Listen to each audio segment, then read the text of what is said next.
C'est un geste presque machinal que nous accomplissons au moins une fois par jour, brancher un câble pour recharger notre téléphone portable.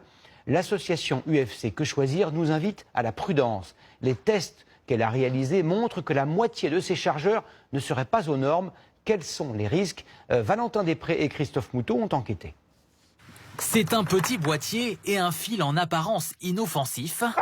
Pourtant, regardez cette vidéo d'information d'une association britannique. En une seconde, le chargeur de téléphone s'embrase. Sur Internet, les témoignages se multiplient, photos à l'appui.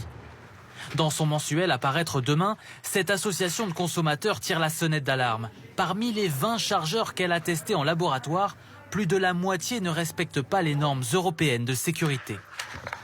Ceux-là sont carrément dangereux, c'est-à-dire que là, ils sont fabriqués vraiment à la va-vite, n'importe comment, les composants sont assemblés trop près, ou alors le port USB là peut être ce qu'on appelle vivant, c'est-à-dire que le jus passe par là, donc il suffit que le chargeur reste branché au secteur, et là on a de l'électricité qui passe, donc c'est quand même assez dangereux.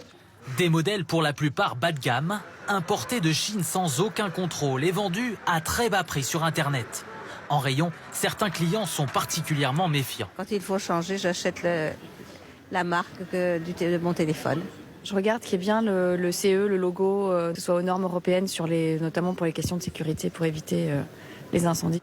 Il faut aussi, selon ce représentant des pompiers, éviter de charger son téléphone toute la nuit, notamment dans la chambre à coucher. Il va y avoir aussi une mauvaise utilisation, par exemple, les poser tout simplement sur des couvertures ou sur des textiles qui, à un moment donné, vont être ressources de chaleur et ce qui va prendre un incendie possible. Privilégiez aussi plusieurs recharges de courte durée plutôt qu'un cycle complet et évitez de laisser votre chargeur branché lorsque vous ne l'utilisez pas.